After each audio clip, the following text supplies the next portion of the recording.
أعوذ بالله من الشيطان الرجيم. بسم الله الرحمن الرحيم. ألف لام ميم. ذلك الكتاب لا ريب فيه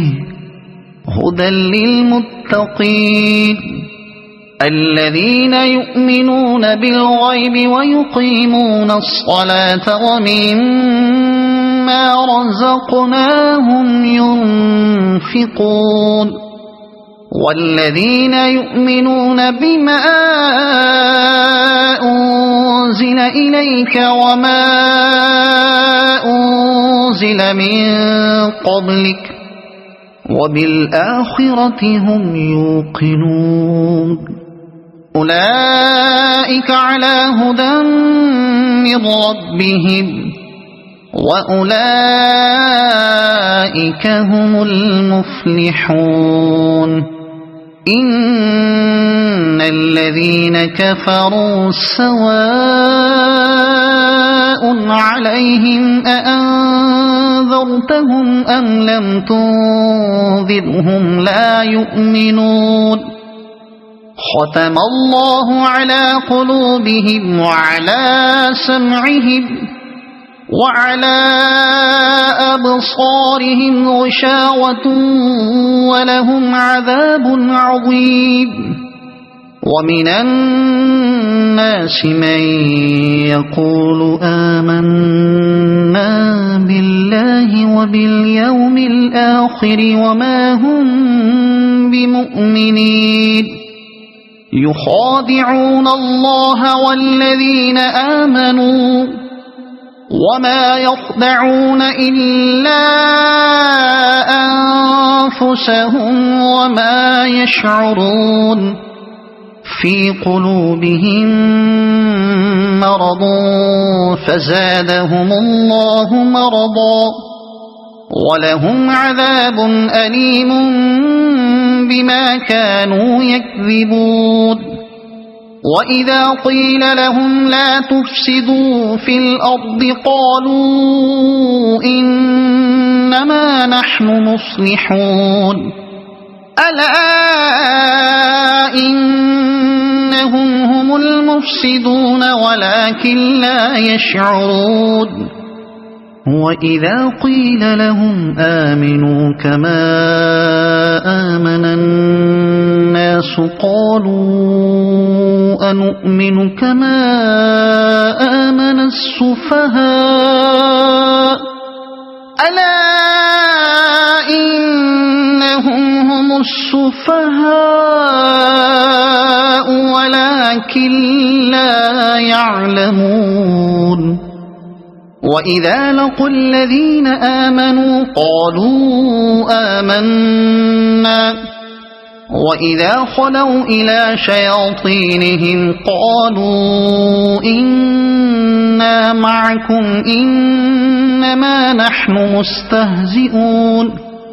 الله يستهزئ بهم ويمدهم في طغيانهم يعمهون.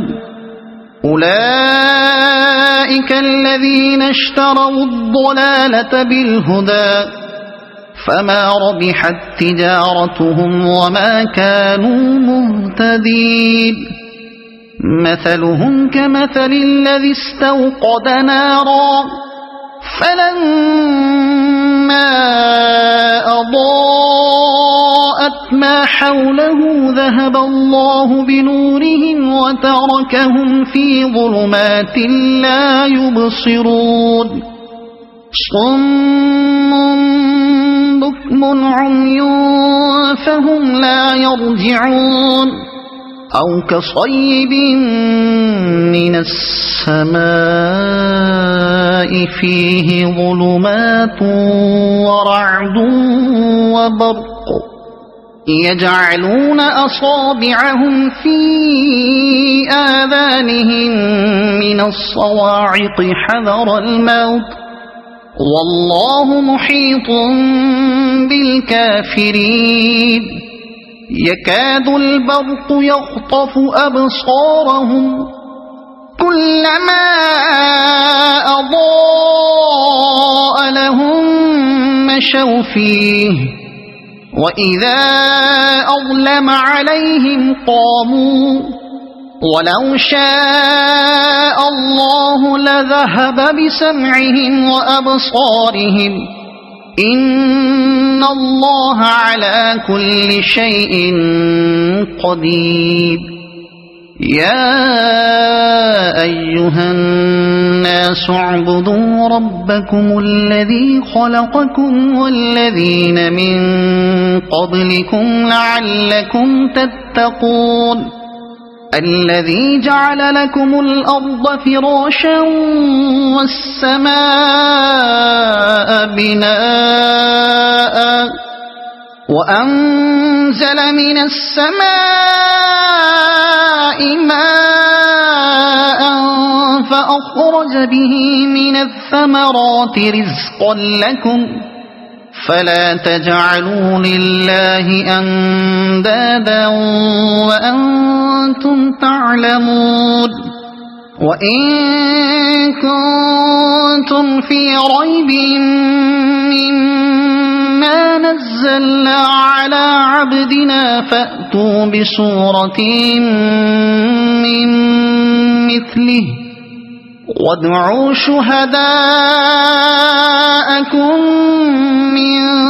دون الله إن كنتم صادقين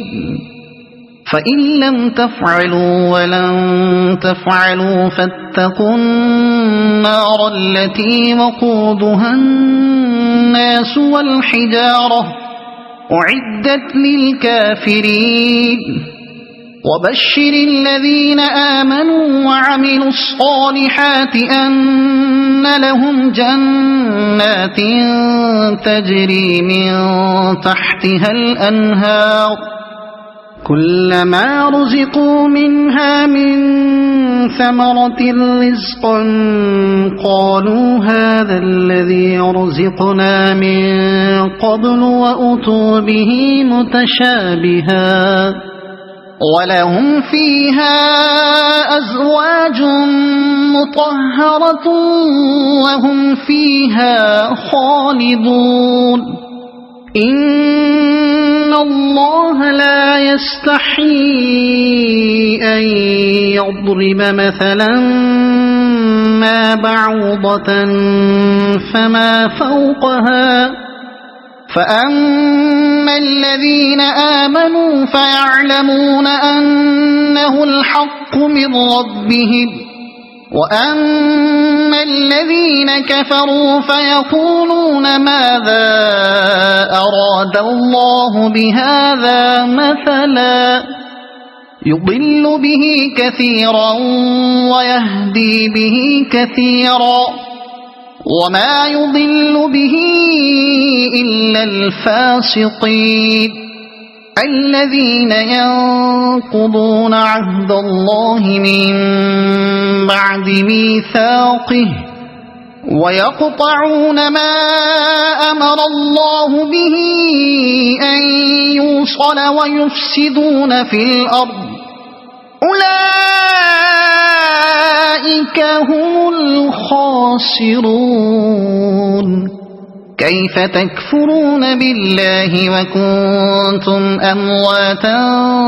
فأحياكم ثم يميتكم ثم يحييكم ثم إليه ترجعون هو الذي خلق لكم ما في الأرض جميعا ثم استوى إلى السماء فسواهن 7 سماوات وهو بكل شيء عليم وإذ قال ربك للملائكة إني جاعل في الأرض خليفة قالوا أتجعل فيها من يفسد فيها ويسفك الدماء ونحن نسبح بحمدك ونقدس لك قال إني أعلم ما لا تعلمون وعلم آدم الأسماء كلها ثم عرضهم على الملائكة فقال أنبئوني بأسماء هؤلاء إن كنتم صادقين قالوا سبحانك لا علم لنا إلا ما علمتنا إنك أنت العليم الحكيم قال يا آدم أنبئهم بأسمائهم فلما أنبأهم بأسمائهم قال ألم أقل لكم إني أعلم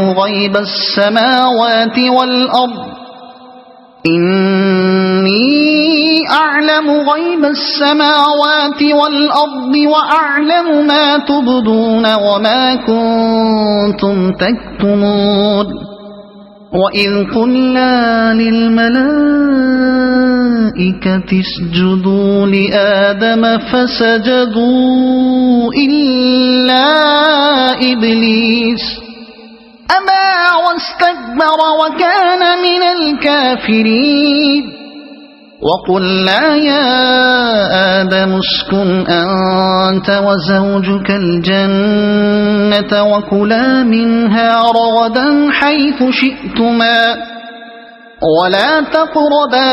هذه الشجرة فتكونا من الظالمين فأزلهما الشيطان عنها فأخرجهما مما كانا فيه وقلنا اهبطوا بعضكم لبعض عدو ولكم في الأرض مستقر ومتاع إلى حين فتلقى آدم من ربه كلمات فتاب عليه إنه هو التواب الرحيم قلنا اهبطوا منها جميعا فإما يأتينكم مني هدى فمن تبع هداي فلا خوف عليهم ولا هم يحزنون والذين كفروا وكذبوا بآياتنا أولئك أصحاب النار هم فيها خالدون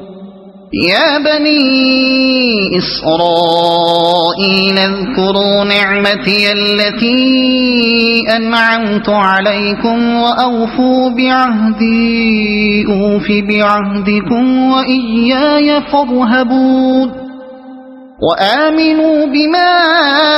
أنزلت مصدقا لما معكم ولا تكونوا أول كافر به ولا تشتروا بآياتي ثمنا قليلا وإياي فاتقون ولا تلبسوا الحق بالباطل وتكتموا الحق وأنتم تعلمون وأقيموا الصلاة وآتوا الزكاة واركعوا مع الراكعين أتأمرون الناس بالبر وتنسون أنفسكم وأنتم تتلون الكتاب أفلا تعقلون واستعينوا بالصبر والصلاة وإنها لكبيرة إلا على الخاشعين الذين يظنون أنهم ملاقو ربهم وأنهم إليه راجعون يا بني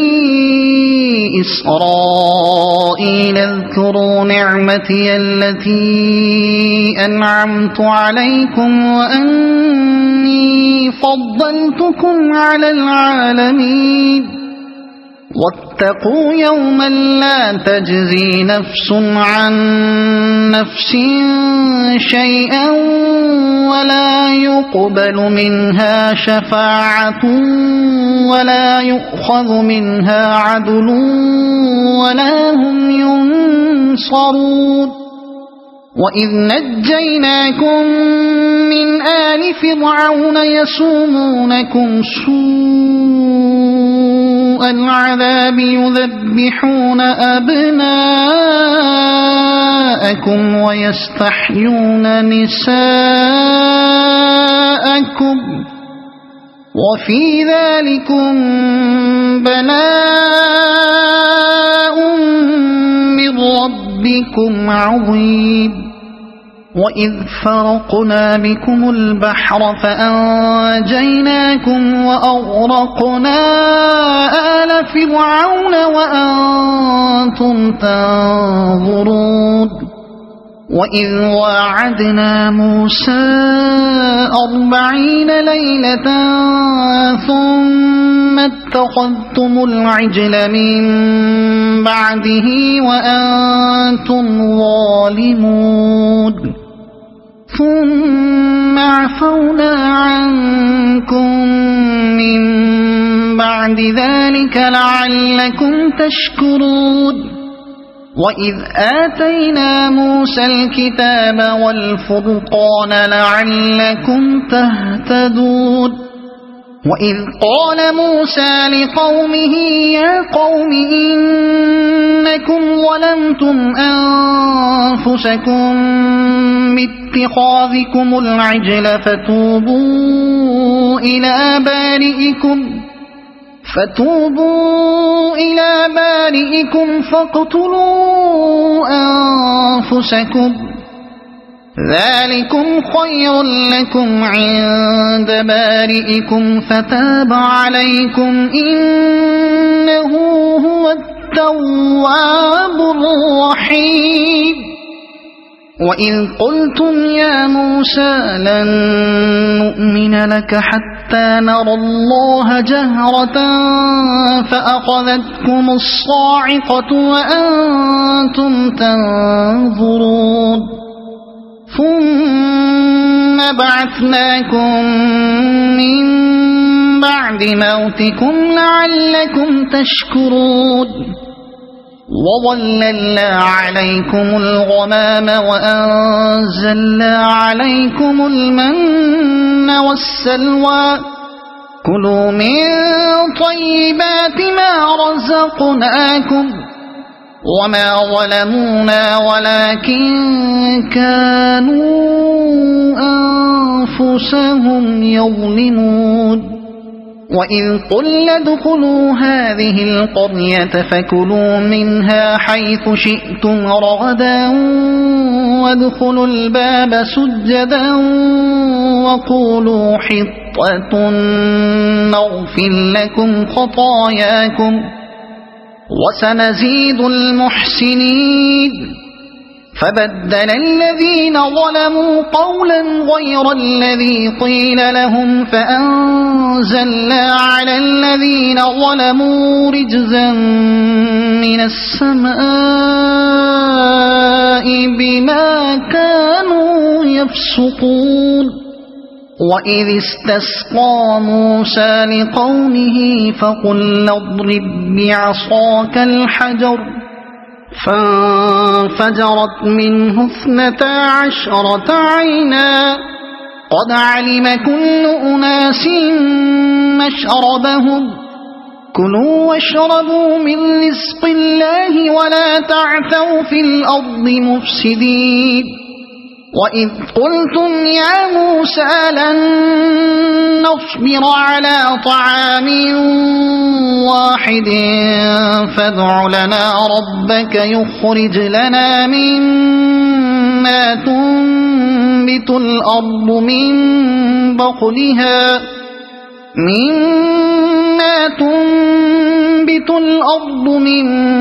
بقلها وقثائها وفومها وعدسها وبصلها قال أتستبدلون الذي هو أدنى بالذي هو خير اهبطوا مصرا فإن لكم ما سألتم وضربت عليهم الذلة والمسكنة وباءوا بغضب من الله ذلك بأنهم كانوا يكفرون بآيات الله ويقتلون النبيين بغير الحق ذلك بما عصوا وكانوا يعتدون إن الذين آمنوا والذين هادوا والنصارى والصابئين من آمن بالله واليوم الآخر وعمل صالحا فلهم أجرهم عند ربهم ولا خوف عليهم ولا هم يحزنون وإذ أخذنا ميثاقكم ورفعنا فوقكم الطور خذوا ما آتيناكم بقوة واذكروا ما فيه لعلكم تتقون ثم توليتم من بعد ذلك فلولا فضل الله عليكم ورحمته لكنتم من الخاسرين ولقد علمتم الذين اعتدوا منكم في السبت فقلنا لهم كونوا قردة خاسئين فجعلناها نكالا لما بين يديها وما خلفها وموعظة للمتقين وإذ قال موسى لقومه إن الله يأمركم أن تذبحوا بقرة قالوا أتتخذنا هزوا قال أعوذ بالله أن أكون من الجاهلين قالوا ادع لنا ربك يبين لنا ما هي قال إنه يقول إنها بقرة لا فارض ولا بكر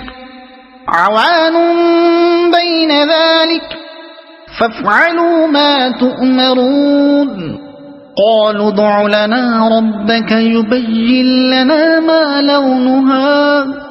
قال إنه يقول إنها بقرة صفراء فاقع لونها تسر الناظرين قالوا ادع لنا ربك يبين لنا ما هي إن البقرة شابه علينا وإنا إن شاء الله لمهتدون قال إنه يقول إنها بقرة لا ذلول تثير الأرض ولا تسقي الحرث مسلمة لا شية فيها قالوا الآن جئت بالحق فذبحوها وما كادوا يفعلون وإذ قتلتم نفسا فادارأتم فيها والله مخرج ما كنتم تكتمون فقلنا اضربوه ببعضها كذلك يحيي الله الموتى ويريكم آياته لعلكم تعقلون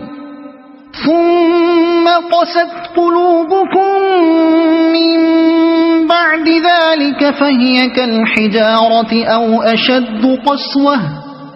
وإن من الحجارة لما يتفجر منه الأنهار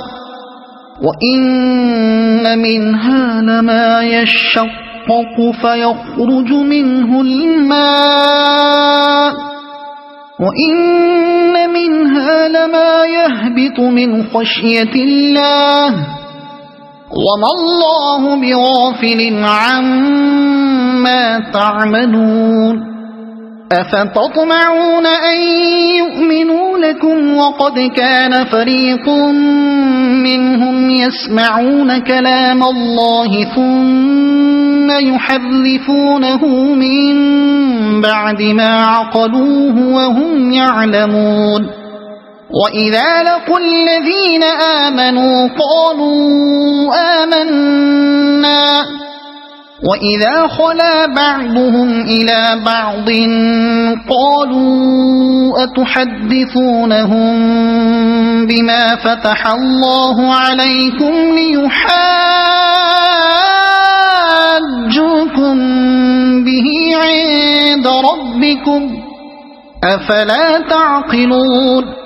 أولا يعلمون أن الله يعلم ما يسرون وما يعلنون ومنهم أميون لا يعلمون الكتاب إلا أماني وإن هم إلا يظنون فويل للذين يكتبون الكتاب بأيديهم ثم يقولون هذا من عند الله ليشتروا به ثمنا قليلا فويل لهم مما كتبت أيديهم وويل لهم مما يكسبون وقالوا لن تمسنا النار إلا أياما معدودة قل أتخذتم عند الله عهدا فلن يخلف الله عهده أم تقولون على الله ما لا تعلمون بلى من كسب سيئة وأحاطت به خطيئته فأولئك أصحاب النار هم فيها خالدون والذين آمنوا وعملوا الصالحات أولئك أصحاب الجنة هم فيها خالدون وإذ أخذنا ميثاق بني إسرائيل لا تعبدون إلا الله وبالوالدين إحسانا وذي القربى واليتامى والمساكين وقولوا للناس حسنا وأقيموا الصلاة وآتوا الزكاة ثم توليتم إلا قليلا منكم وأنتم معرضون وإذ أخذنا ميثاقكم لا تسفكون دماءكم ولا تخرجون أنفسكم من دياركم ثم أقررتم وأنتم تشهدون ثم أنتم هؤلاء تقتلون أنفسكم وتخرجون فريقا منكم من ديارهم تظاهرون عليهم بالإثم والعدوان وإن يأتوكم أسارى تفادوهم وهو محرم عليكم إخراجهم أفتؤمنون ببعض الكتاب وتكفرون ببعض فما جزاء من يفعل ذلك منكم إلا خزي في الحياة الدنيا ويوم القيامة يردون إلى أشد العذاب وما الله بغافل عما تعملون أولئك الذين اشتروا الحياة الدنيا بالآخرة فلا يخفف عنهم العذاب ولا هم ينصرون ولقد آتينا موسى الكتاب وقفينا من بعده بالرسل وآتينا عيسى ابن مريم البينات وأيدناه بروح القدس أفكلما جاءكم رسول بما لا تهوى أنفسكم استكبرتم ففريقا كذبتم وفريقا تقتلون وقالوا قلوبنا غلف بل لعنهم الله بكفرهم فقليلا ما يؤمنون ولما جاءهم كتاب من عند الله مصدق لما معهم وكانوا من قبل يستفتحون على الذين كفروا فلما جاءهم ما عرفوا كفروا به فلعنة الله على الكافرين بئس ما اشتروا به أنفسهم أن يكفروا بما أنزل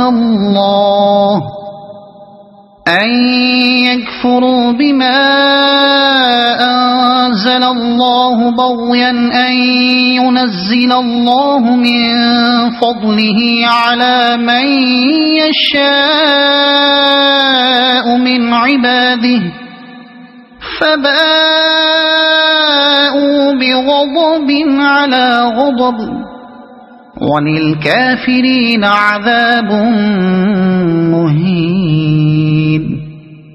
وإذا قيل لهم آمنوا بما أنزل الله قالوا نؤمن بما أنزل علينا ويكفرون بما وراءه وهو الحق مصدقا لما معهم قل فلم تقتلون أنبياء الله من قبل إن كنتم مؤمنين ولقد جاءكم موسى بالبينات ثم اتخذتم العجل من بعده وأنتم ظالمون وإذ أخذنا ميثاقكم ورفعنا فوقكم الطور خذوا ما آتيناكم بقوة واسمعوا قالوا سمعنا وعصينا وأشربوا في قلوبهم العجل بكفرهم قل بئس ما يأمركم به إيمانكم إن كنتم كنتم مؤمنين قل إن كانت لكم الدار الآخرة عند الله خالصة من دون الناس فتمنوا الموت إن كنتم صادقين ولن يتمنوه أبدا بما قدمت أيديهم والله عليم بالظالمين ولتجدنهم أحرص الناس على حياة ومن الذين أشركوا يود أحدهم لو يعمر 1000 سنة وما هو بمزحزحه من العذاب أن يعمر والله بصير بما يعملون قل من كان عدوا لجبريل فإنه نزله على قلبك بإذن الله مصدقا لما بين يديه وهدى وبشرى للمؤمنين من كان عدوا لله وملائكته ورسله وجبريل وميكال فإن الله عدو للكافرين ولقد أنزلنا إليك آيات بينات وما يكفر بها إلا الفاسقون أوكلما عاهدوا عهدا نبذه فريق منهم بل أكثرهم لا يؤمنون ولما جاءهم رسول من عند الله مصدق لما معهم نبذ فريق من الذين أوتوا كتاب الله وراء ظهورهم كأنهم لا يعلمون واتبعوا ما تتلو الشياطين على ملك سليمان وما كفر سليمان ولكن الشياطين كفروا يعلمون الناس السحر وما أنزل على الملكين ببابل هاروت وماروت وما يعلمان من أحد حتى يقولا إنما نحن فتنة فلا تكفر فيتعلمون منهما ما يفرقون به بين المرء وزوجه وما هم بضارين به من أحد إلا بإذن الله ويتعلمون ما يضرهم ولا ينفعهم ولقد علموا لمن اشتراه ما له في الآخرة من خلاق ولبئس ما شروا به أنفسهم لو كانوا يعلمون ولو أنهم آمنوا واتقوا لمثوبة من عند الله خير لو كانوا يعلمون يا أيها الذين آمنوا لا تقولوا راعنا وقولوا انظرنا واسمعوا وللكافرين عذاب أليم ما يود الذين كفروا من أهل الكتاب ولا المشركين أن ينزل عليكم من خير من ربكم والله يختص برحمته من يشاء والله ذو الفضل العظيم ما ننسخ من آية أو ننسها نأت بخير منها أو مثلها ألم تعلم أن الله على كل شيء قدير ألم تعلم أن الله له ملك السماوات والأرض وما لكم من دون الله من ولي ولا نصير أم تريدون أن تسألوا رسولكم كما سئل موسى من قبل ومن يتبدل الكفر بالإيمان فقد ضل سواء السبيل ود كثير من أهل الكتاب لو يردونكم من بعد إيمانكم كفارا حسدا من عند أنفسهم من بعد ما تبين لهم الحق فاعفوا واصفحوا حتى يأتي الله بأمره إن الله على كل شيء قدير وأقيموا الصلاة وآتوا الزكاة وما تقدموا لأنفسكم من خير تجدوه عند الله إن الله بما تعملون بصير وقالوا لن يدخل الجنة إلا من كان هودا أو نصارى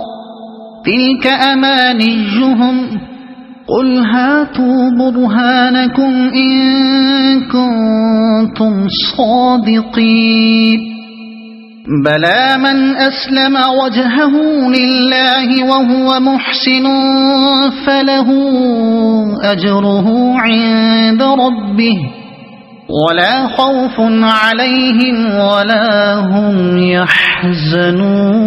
يحزنون وقالت اليهود ليست النصارى على شيء وقالت النصارى ليست اليهود على شيء وهم يتلون الكتاب كذلك قال الذين لا يعلمون مثل قولهم فالله يحكم بينهم يوم القيامة فيما كانوا فيه يختلفون ومن أظلم ممن منع مساجد الله أن يذكر فيها اسمه وسعى في خرابها أولئك ما كان لهم أن يدخلوها إلا خائفين لهم في الدنيا خزي ولهم في الآخرة عذاب عظيم ولله المشرق والمغرب فأينما تولوا فثم وجه الله إن الله واسع عليم وقالوا اتخذ الله ولدا سبحانه بل له ما في السماوات والأرض كل له قانتون بديع السماوات والأرض وإذا قضى أمرا فإنما يقول له كن فيكون. وقال الذين لا يعلمون لولا يكلمنا الله أو تأتينا آية كذلك قال الذين من قبلهم مثل قولهم تشابهت قلوبهم قد بينا الآيات لقوم يوقنون. إنا أرسلناك بالحق بشيرا ونذيرا ولا تسأل عن أصحاب الجحيم. ولن ترضى عنك اليهود ولا النصارى حتى تتبع ملتهم قل إن هدى الله هو الهدى ولئن اتبعت أهواءهم بعد الذي جاءك من العلم ما لك من الله من ولي ولا نصير. الذين آتيناهم الكتاب يتلونه حق تلاوته أولئك يؤمنون به ومن يكفر به فأولئك هم الخاسرون. يا بني إسرائيل اذكروا نعمتي التي أنعمت عليكم وأني فضلتكم على العالمين. واتقوا يوما لا تجزي نفس عن نفس شيئا ولا يقبل منها عدل ولا تنفعها شفاعة ولا هم ينصرون. وإذ ابتلى إبراهيم ربه بكلمات فأتمهن قال إني جاعلك للناس إماما قال ومن ذريتي قال لا ينال عهد الظالمين. وإذ جعلنا البيت مثابة للناس وأمنا واتخذوا من مقام إبراهيم مصلى وأعهدنا إلى إبراهيم وإسماعيل أن طهرا بيتي للطائفين والعاكفين والركع السجود. وإذ قال إبراهيم رب اجعل هذا بلدا آمنا وارزق أهله من الثمرات من آمن منهم بالله واليوم الآخر قال ومن كفر فأمتعه قليلا ثم أضطره إلى عذاب النار وبئس المصير. وإذ يرفع إبراهيم القواعد من البيت وإسماعيل ربنا تقبل منا إنك أنت السميع العليم ربنا وجعلنا مسلمين لك ومن ذريتنا أمة مسلمة لك وأرنا مناسكنا وتب علينا إنك أنت التواب الرحيم ربنا وابعث فيهم رسولا منهم يتلو عليهم آياتك ويعلمهم الكتاب والحكمة إنك أنت العزيز